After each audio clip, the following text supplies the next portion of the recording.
안녕하십니까. 울산저널 박 기자입니다. 교수님 안녕하세요. 김승석의 묵자읽기 9번째 시간입니다. 안녕하세요. 김승석입니다. 박 기자님 안녕하세요. 교수님, 지난 시간 내용과 함께 오늘 말씀 간략하게 정리해 주시겠어요? 지난 시간에는 묵자라는 책이 어렵게 세상에 드러나게 되는 과정을 말씀드렸고요. 책 전반에 관하여 개괄적으로 설명하였습니다. 그리고 누구나 쉽게 이해할 수 있는 문체를 사용하면서 핵심 주제어를 뽑아 각 편의 제목으로 붙였다는 점도 살펴보았습니다. 오늘부터는 몇 차례에 걸쳐 본격적으로 묵자의 인간관을 살펴보겠습니다. 인간이 어떤 존재인지 파악하는 데에는 전통적으로 두 가지 방식이 있습니다. 하나는 인간이 선한가 악한가를 따지는 본성론이고요. 다른 하나는 인간과 동물의 차이에서 인간의 특징을 찾아내는 방식이지요. 우선 육아의 전유물인 성선설과 성악설로 대표되는 본성론을 살펴보고자 합니다. 성선설과 성악설은 원래 인간은 선하다, 원래 악하다에 관련된 학설 맞지요? 그렇습니다. 인간의 본성에 대한 논쟁은 인간에 대한 인류 최초의 논쟁이 아닌가 싶습니다. 이러한 질문은 철학의 근본 문제이기도 하거니와 사회과학 이론을 전개하는 데 토대가 되기도 하지요. 특히 동양적 사유에서는 본성론은 오랜 역사를 가지고 있을 뿐만 아니라 이에 기초하여 정치 철학이 형성되었습니다. 묵자의 인간관을 살펴보기 전에 본성론 중에서 맹자의 성선설과 순자의 성악설에 대해 살펴볼 필요가 있습니다. 맹자라고 하면 아무래도 맹모 삼천지교가 제일 먼저 떠오르는데요. 맹자가 성선설을 주장했다면 아들의 선한 의지가 어머니의 굳은 의지에 따라서 올바른 길로 나아갈 수 있다는 뜻을 담은 게 아닐까 짐작해 봅니다. 글쎄요. 맹모 삼천지교는 아름다운 이야기이기는 하지만 사실 확인이 어렵습니다. 맹자를 따르는 사람들이 만든 창작이 아닌가 싶어요. 맹자는 사람은 모두 참지 못하는 마음을 가지고 있다고 하면서 이렇게 말합니다. 측은해하는 마음이 없다면 사람이 아니며 부끄러워하고 미워하는 마음이 없다면 사람이 아니다. 사양하는 마음이 없다면 사람이 아니며 옳고 그름을 따지는 마음이 없다면 사람이 아니다. 측은지심은 인의 실마리이며 수호지심은 의의 실마리이다. 사양지심은 예의 실마리이며 시비지심은 지혜의 실마리이다. 유명한 맹자의 사단론이지요. 이러한 네 가지 마음이 맹자가 주장하는 성선설의 핵심입니다. 측은지심, 수호지심, 사양지심, 시비지심. 고등학교 다닐 때 달달 외우던 기억이 나는데요. 아는 풍월이 나오니 무척 반갑습니다. 사람에 대한 선한 본성에 따라 얼마든지 성장하고 변화할 수 있는 가능성을 확인할 수 있는 것 같습니다. 맹자의 성선설을 맹렬하게 공격하는 순자의 이야기를 들어볼까요? 사람의 본성은 악하니 선하다고 하는 것은 거짓이다. 사람의 본성은 태어나면서부터 이익을 좋아하고 이것을 따르니 다투고 뺏으며 사양함이 없어진다. 사람은 태어나면서부터 질투하고 미워하는데 이것을 따르니 남을 해치고 상하게 하여 충성과 믿음이 없어진다. 여기에서 충성은 윗사람에 대한 충성이 아니라 진실한 마음입니다. 사람은 태어나면서부터 눈과 귀에 욕망이 있어 아름다운 소리와 빛깔을 좋아하는데 이를 따르니 지나친 혼란이 생기고 예의와 아름다운 원칙이 없어진다. 아주 노골적으로 성악설을 주장하지요. 맹자가 유토피아적이라면 순자는 어쩐지 디스토피아적이라는 느낌마저 듭니다. 어떤 면에서는 적절한 비유인 것 같습니다. 성선설과 성악설의 논리 구조는 매우 간단합니다. 맹자는 선한 본성의 실마리, 즉 측은지심, 수호지심, 사양지심, 시비지심 이 네 가지 마음을 인간이면 누구나 다 가지고 있기 때문에 본디 인간은 선하다고 주장합니다. 반면 순자는 인간은 태어나면서부터 이익을 좋아하고 질투하며 욕망을 가지고 있기 때문에 악하다고 주장하지요. 여기에서 나오는 이익과 질투가 태어나면서부터 가지고 나오는 것인지 아니면 주위 환경에 의해 형성된 것인지에 대해서는 대단히 의문입니다만 논쟁 과정에서는 별로 문제 삼지 않더라고요. 박 기자님은 두 사람 중에서 누구의 주장이 타당하다고 생각하나요? 결과적으로 학습된 사고방식일지도 모르겠지만 본질적으로 인간은 선하다는 데 동의합니다. 그런데 살아가면서 순자가 주장한 악이라는 것을 좀 더 많이 경험하지 않나 생각하는데요. 유리하고 편리하기 때문에 악이 학습되는 게 아닌가 생각하고 있습니다. 선하다는 것은 자신을 통제해야 하는 게 너무 많아 실천이 어렵지만 악은 결과 하나만 보면 되는 거잖아요.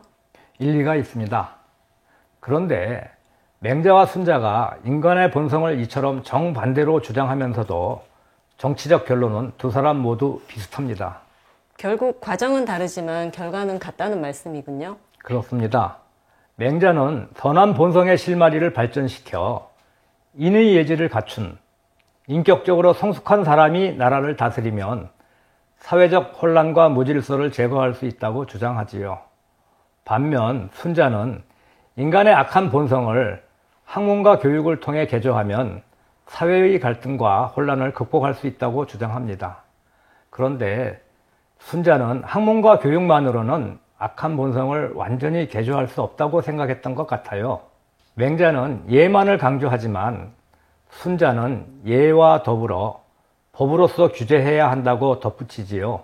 그들의 공통점은 육아에서 그토록 강조하는 교육과 교화입니다. 성선이든 성악이든 결국 교육과 교화를 통해 그들이 주장하는 최선의 성취를 할 수 있다는 거네요.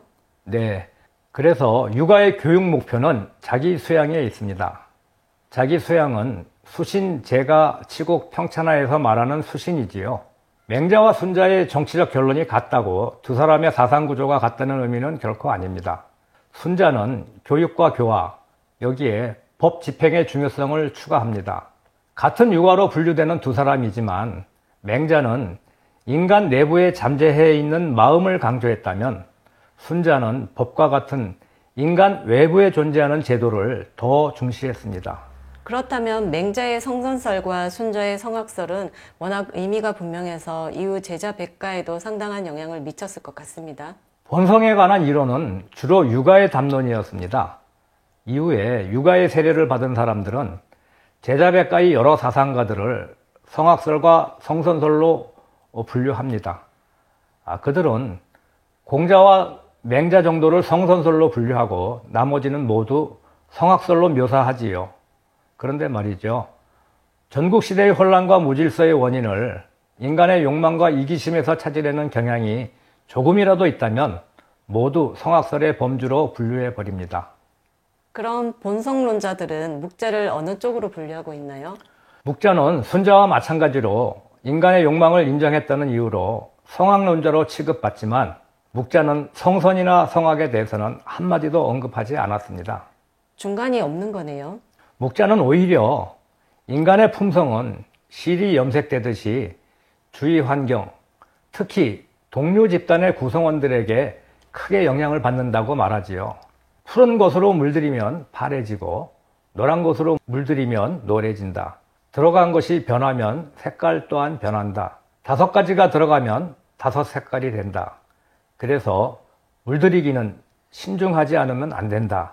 말하자면 염색론이지요. 맹자와 순자에 비해 묵자는 인간 본성에 대하여 이해하기 쉬운 경험적 은유로 잘 표현한 것 같습니다. 문장을 보니까 정말 그렇지요. 경험주의자인 묵자의 이 말은 인간의 품성이란 후천적으로 주위 환경의 영향을 받아서 바뀔 수 있다는 의미이지요. 인성론의 틀에서 보면 성선도 성악도 아닌 백지에 해당한다고 볼 수 있습니다. 그러면서 천자에서부터 선비에 이르기까지 모든 사람은 주위 사람에 의해 물들여진다고 설명하지요. 실이 물들여지듯이 성왕은 좋은 신하에 의해 물들여지며 훌륭한 선비는 좋은 벗에 의하여 물들여진다는 겁니다. 다시 말하면 묵자는 타고난 본성보다는 후천적으로 물들여진 사회와의 결과를 훨씬 더 중요하게 생각했지요. 따라서 인간은 주위 환경에 의해 물드는 존재이기 때문에 사회 환경을 어떻게 개선하고 만들어가야 하는가 하는 문제를 더욱 중요하게 생각하였습니다. 심리학이나 교육학에서 오랜 논쟁이 있었던 유전이냐 환경이냐의 문제에서 묵자는 환경의 영향을 강조했던 거네요. 최근에 교수님의 영상을 본 구독자 한 분이 원래 중국의 역사에 관심이 많았는데 교수님의 강의 내용이 굉장히 재미있었다고 말씀을 전해오셨습니다. 아이고, 고마운 일이네요. 혹시 누군지 알 수 있나요? 촬영 끝나고 말씀드릴게요. 저도 묵자에 대해 크게 흥미를 느끼고 있었는데 특히 성선설과 성악설에 대한 이야기는 무척 흥미진진했습니다. 그럼 오늘은 여기에서 마무리하고요. 교수님, 오늘 내용 간략하게 요약해 주시고 다음 시간 간단히 소개 부탁드립니다. 오늘은 맹자의 성선설과 순자의 성악설에 대해 알아봤고요. 본속론자들이 묵자를 성악설로 분류하고 있지만 자세히 들여다보면 그 어디에도 속하지 않고 다만 환경의 중요성을 강조하고 있다는 내용을 살펴보았습니다. 다음 시간에는 성선설과 성악설의 문제점을 말씀드리겠습니다. 빈틈이나 허점을 찾아내서 논리적으로 전개하는 일은 굉장히 흥미로운 일이죠. 다음 시간 역시 기대됩니다. 묵자에 대한 관심과 흥미가 높아졌다고 하니 참으로 기분 좋네요. 그럼 김승석의 묵자읽기 9번째 시간, 오늘은 여기에서 마무리하겠습니다. 교수님, 오늘도 감사합니다. 박 기자도 수고하셨습니다. 구독과 좋아요는 사랑입니다. 댓글도 많이 달아주세요.